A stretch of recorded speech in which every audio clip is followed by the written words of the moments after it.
Assalamualaikum dear students, welcome to my YouTube channel BU Study with me। जी students, कैसे हैं आप सब? अल्लाह ताला से दुआ है कि आप सब खैरियत से हों। आज के अपनी इस वीडियो में हम इंग्लिश 101 का लेक्चर नंबर 29 डिस्कस करेंगे, राइटिंग। और जैसा कि आपको पता ही हमारी lecture wise MCQ series start है। फाइनल टर्म सिलेबस हम डिस्कस कर रहे हैं। उम्मीद करती हूँ कि मेरी ये वीडियोज़ आप लोगों के लिए बहुत ज़्यादा हेल्पफुल रहेंगी।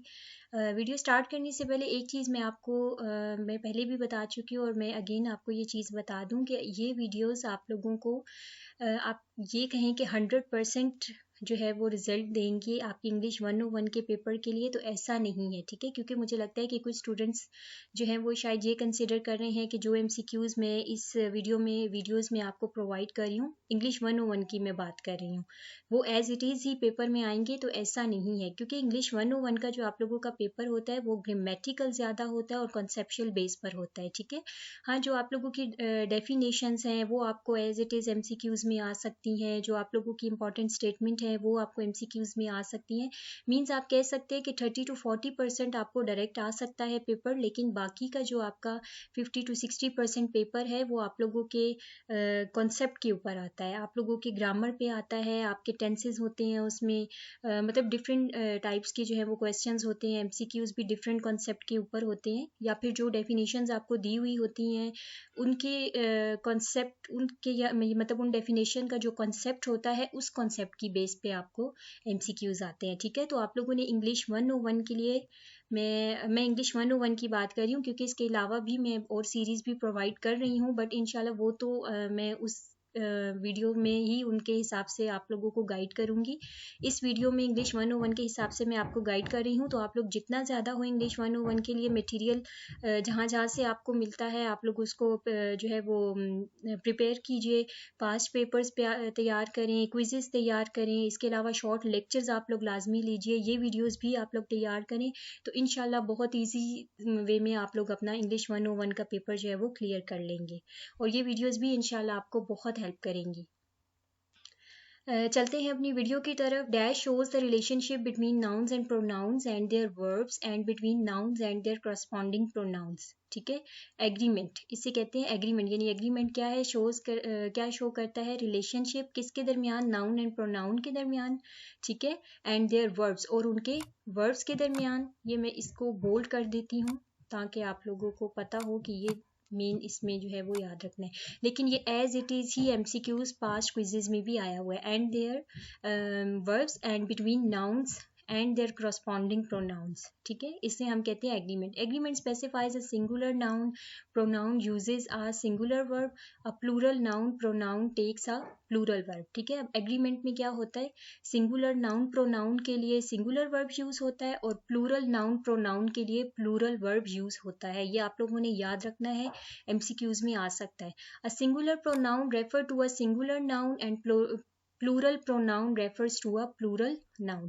यानी सिंगुलर प्रोनाउन होगा तो उसके लिए सिंगुलर नाउन होगा, और अगर प्लूरल प्रोनाउन होगा यानी प्रोनाउन प्लूरल होगा तो फिर नाउन भी प्लूरल होगा।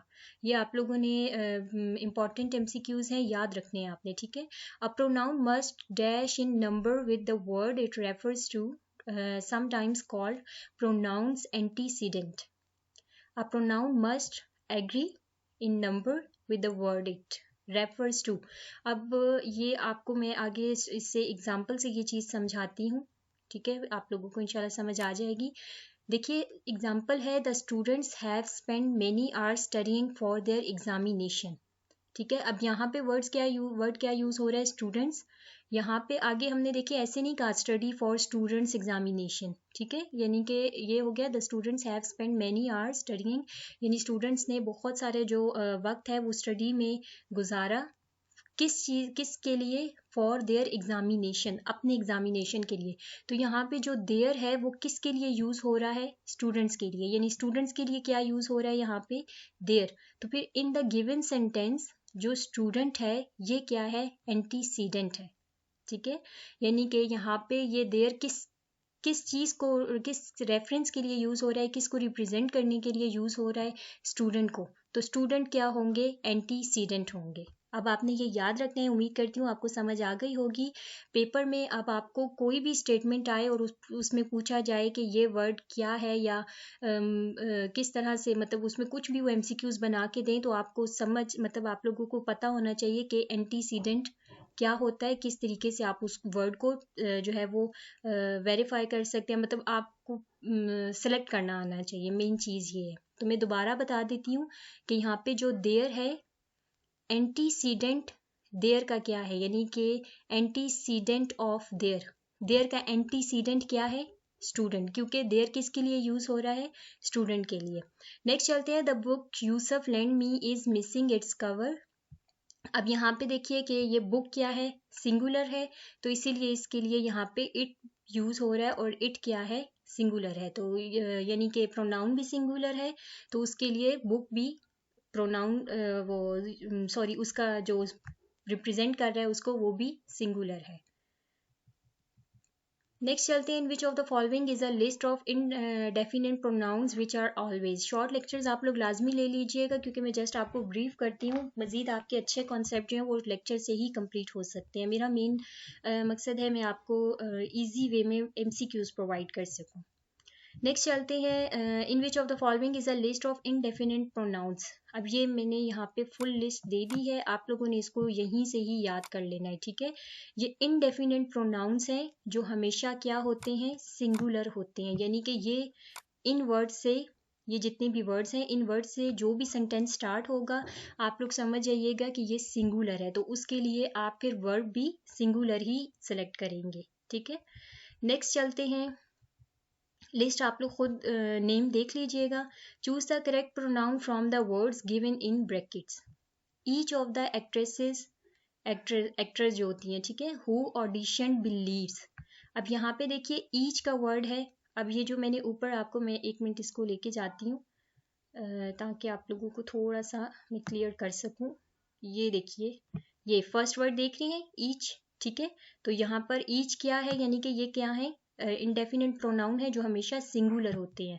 तो यहाँ पे ईच क्या है, ये सिंगुलर है, तो इसके लिए यहाँ पे क्या है, she should be chosen for the main role.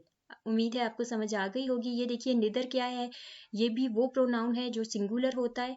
निदर of my uncles has ever smoked in dash, मतलब इन हिज देयर लाइफ। तो इसमें से आप क्या चूज करेंगे, हिज चूज करेंगे, क्योंकि स्टार्ट में आप देख रहे हैं कि निदर है और निदर इज सिंगुलर, तो यहाँ पे इसके लिए भी सिंगुलर ही यूज होगा। प्रैक्टिस नंबर 176 पेज पर है, इसको आप लोग लाजमी कर लीजिएगा। इससे ये होगा कि आप लोगों के मजीद आपको अच्छे से ना सेलेक्ट करना आ जाएगा, समझ आ जाएगी। Agreement between the noun and its pronoun is related to number, person and gender is called reference. ये रेफरेंस की डेफिनेशन है, pronoun that refer to the person who is speaking is called a dash I me us. अब first person कौन सा होता है, that refer to the person who is speaking, जो बात कर रहा हो, ठीक है, जो बोल रहा होता है वो फर्स्ट पर्सन होता है। ये तीनों एमसीक्यू जो है वो इंपॉर्टेंट है। सेकंड पर्सन कौन सा होता है, सम बीइंग स्पोकन, ठीक है, जिसको बता रहे होते हैं, यानी कि जिससे आप बात कर रहे होते हैं, वो सेकंड होता है। और a pronoun that refers to another person, और जिसके बारे में बात की जा रही होती है वो थर्ड पर्सन है, ठीक है। ये आपकी ग्रामर है, इसको आप लोग अच्छे से कॉन्सेप्ट क्लियर कर लें। यहाँ पे ये मैंने दे दी है, थर्ड पर्सन के लिए क्या है, such as, he she it use होता है, और जो सेकंड पर्सन है उसके लिए यू आर, ठीक है, ये यूज होती है, साथ मैंने लिख दी है। वीडियो ज़्यादा लेंथी ना हो इसलिए मैं थोड़ा सा ब्रीफ कर रही हूँ।